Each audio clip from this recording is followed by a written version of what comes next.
let's look at trend number 1. Invest heavily in the offensive line. This comes from Chris Trapasso of CBS Sports. Invest heavily in the offensive line. The 49ers made the Super Bowl after the 2019 season, ultimately losing to Patrick Mahomes and the Chiefs. Less than 2 months later, they traded a 5th and a future 3rd for future first ballot Hall of Famer left tackle Trent Williams.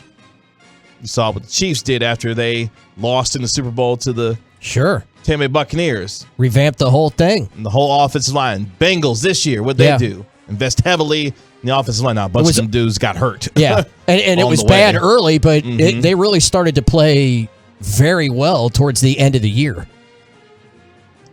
And, of course, you look at teams that have done so and find themselves in the Super Bowl, like the Chiefs, have probably the best blocking unit in the AFC. The Philadelphia Eagles, Jordan Mailata.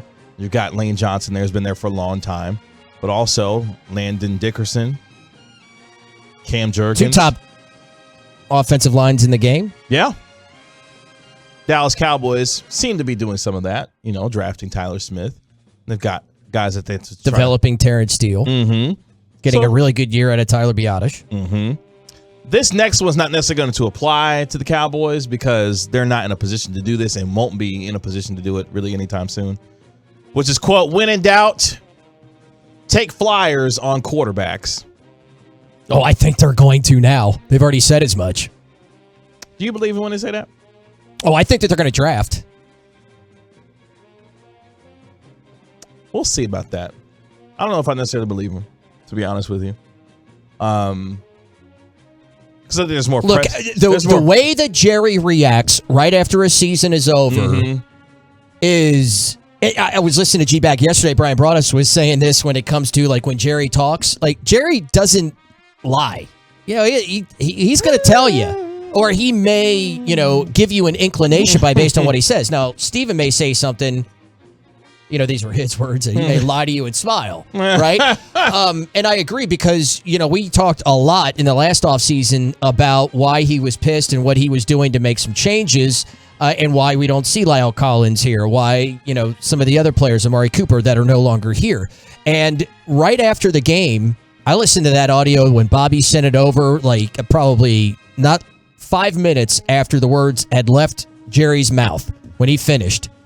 And to me, it sounded like the biggest disappointment to him was the disappointment in how Dak played.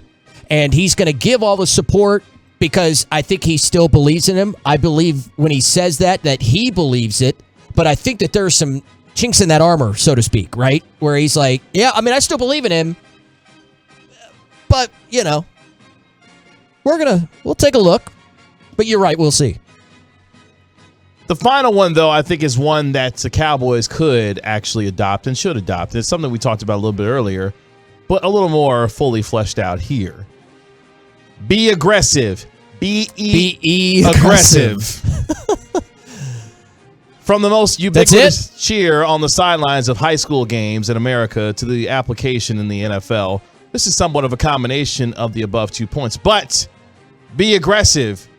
And I'm not suggesting more blitzes. I'm talking aggression with building the roster. This really could be an extension of what the Rams did before their Super Bowl winning season a year ago.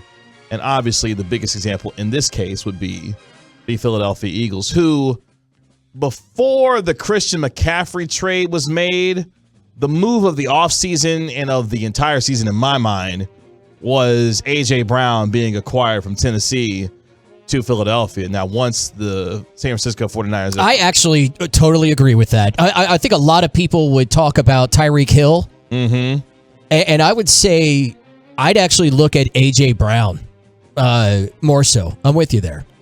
And, of course, they got A.J. Brown on a draft day deal. They went and got James Bradbury, who was kicked to the curb by the Giants. C.J. Gardner-Johnson. Yeah. Who also is there. Darius Slay, who they picked up a couple of years ago.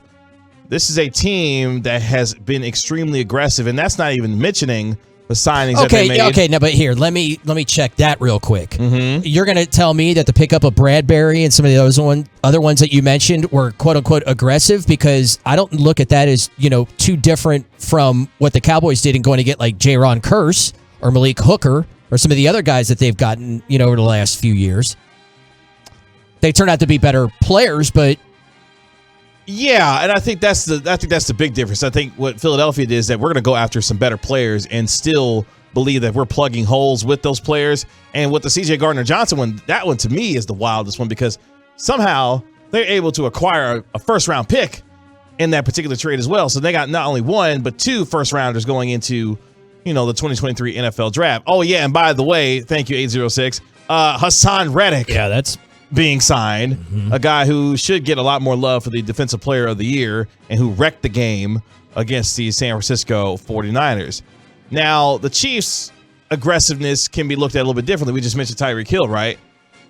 The Chiefs did a better job of adequately replacing Tyreek Hill than the Cowboys did in replacing Amari Cooper. Really? Yes. By replacing him with whom? Marquez Valdes-Scantling and then Juju Smith-Schuster.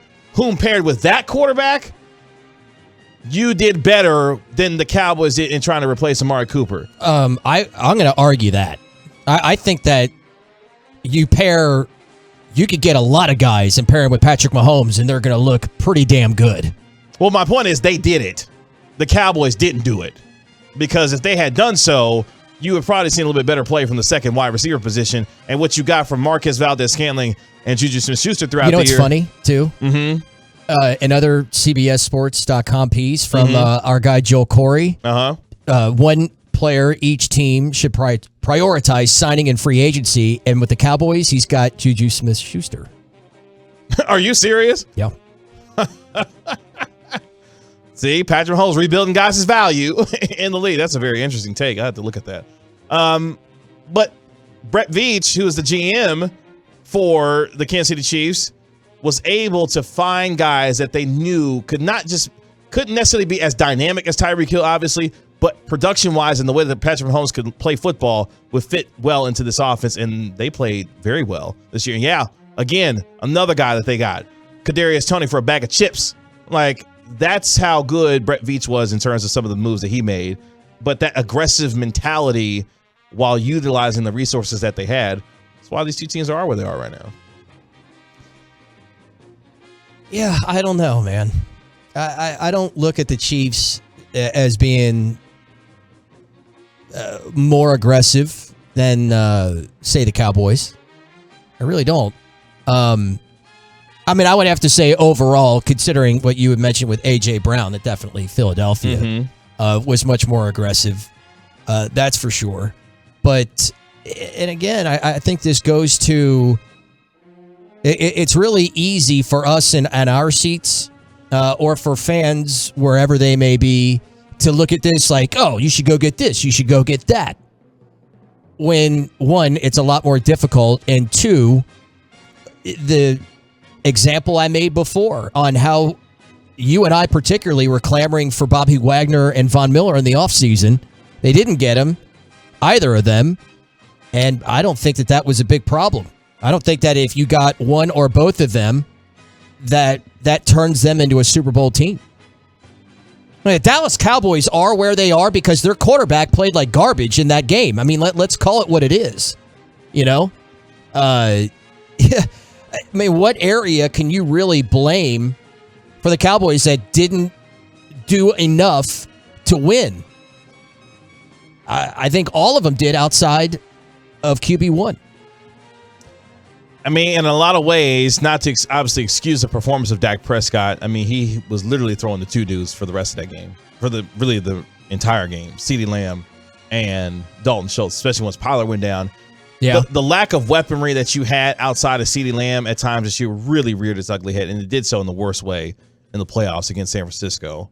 But look, I think the best teams in this league look at what they have, can find ways to plug those holes with not just efficient signings, but good signings that accentuate what the skill set of these players have. I don't know what kind of weapons would have helped out the passes that Dak Prescott was throwing in that game. Oh, no. I tend to disagree a little bit on that one because let's just for the conversation's sake, real quick, you had Amari Cooper, who is a professional route runner that could get open. He's getting himself wide open. Dak Prescott could hit a very wide open Amari Cooper, and then think about the trickle down effect. He missed Gallup, he missed CeeDee Lamb on some wide open plays. Yeah, but I think part of that too is, Michael Gallup and the lack of separation that we saw from him throughout the course of the year. But he was separated on a big play down the field that Dak missed him on. Yeah, those throws are going to happen from time to time. But I think for the totality of the year, but we're talking about what needs to change because the Cowboys did not get to an NFC Championship game. We can't look at it from the totality of the year. From the totality of the year, this is one of the best offenses that the league had. In that game, it was not. And it wasn't because of Michael Gallup or CeeDee Lamb as much as it was because of Dak Prescott. If we're being real honest about what happened and the reason why the Cowboys are at home. Yeah. I'm not absolving the quarterback of the way that he played because some of the decisions that he made and the way that he played definitely put them in that position. My thought is throughout the entirety of the year and then in that game, if you had another weapon or two, maybe some of those mistakes aren't necessarily made, and he has other choices to be able to make instead of the ones that he had at his disposal in that particular game.